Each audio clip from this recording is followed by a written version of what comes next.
Morning, James. Good morning, Lorna. So we're going to start off with the woes of Ireland on the front page of a lot of the financial press. It's on the front page of the Financial Times and also the Wall Street Journal here. Ireland shifts towards taking aid. And you've got a photo there of several people from the IMF walking past the ubiquitous beggar who seems to be appearing in a lot of photos representing, I suppose, the woes, the current economic woes in Ireland at the moment. You also see a green postbox there. The same photo is on the front page of the Irish Times, where it's worth pointing out. Now, just a kind of a little anecdote about those postboxes. They were originally British postboxes, pre-Irish independence, painted in red, of course. And then after 1922, they were painted green, and I'm wondering now, should they get another coat of paint in perhaps the European Union blue with some gold stars on top, because that's obviously the focus of a lot of the analysis in the papers, including in the Irish Times here. Was it for this? We see it on the top of the front page there. That is a reference to their editorial yesterday, in which, perhaps surprisingly for a newspaper that is not by any means a nationalist newspaper, they evoked the memories of Easter 1916, when there was an uprising in Dublin against British rule, and they say it may seem strange to some that the Irish Times would ask whether that is what the men of 1916 died for. And they go on to say, having obtained our political independence from Britain to be the masters of our own affairs, we have now surrendered our sovereignty to the European Commission, the European Central Bank, and the International Monetary Fund. Let's have a look at page 18 of the newspaper, the editorial page, letters to the editor. Every single letter today is a reaction to yesterday's editorial. And just some snippets of those letters. Your paper was appalled by the 1916 rising and demanded punishment for their perpetrators. Is this not hypocritical, says one reader.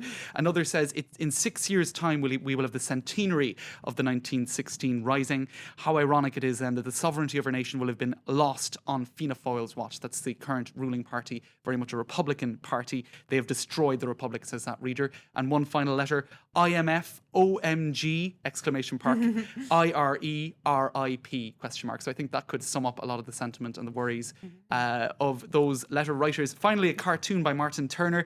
The government, according to Minister O'Keefe, is playing poker. And you see a caricature there of Brian Cowan playing poker and a red hot poker being bared by some IMF man. There. Exactly.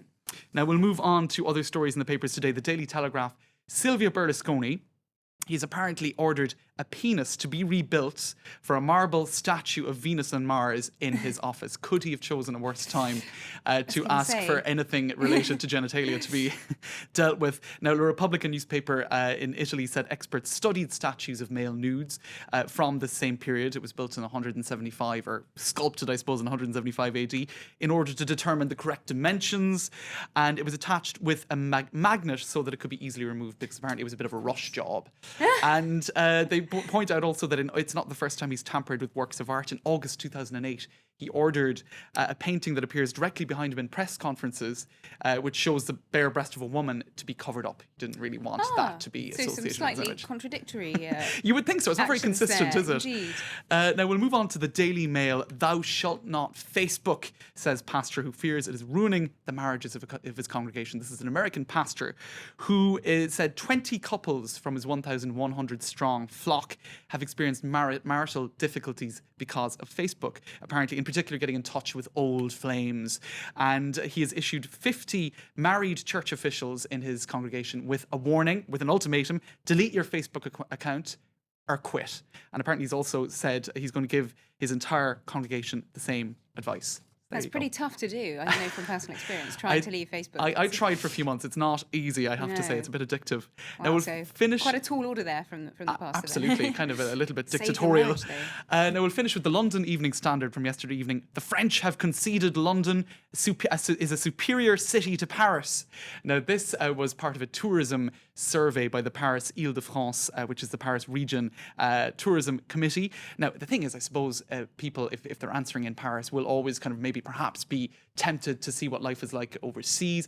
But so obviously the British press have jumped on this as proof that the French admit that London is a superior city. Apparently it scored 82% for its welcome to visitors abroad. And I think it's probably fair to say that Londoners are a little bit more affable than the typical Parisian. Perhaps. I think certainly when it comes to taxi drivers, that might be the case. Absolutely, and I think that was even mentioned. Taxi drivers was one of the questions asked, and also the Paris Metro was criticised by respondents to that particular poll. So there you go. And that was a poll taken here in France. Taken here in France. So I certainly know plenty of French people who will disagree. Who would disagree with that? I think even if Londoners were asked that same question, perhaps they wouldn't reply to London. The grass is always greener. Well, thank you very much indeed, James, for that look at all this morning's international newspapers.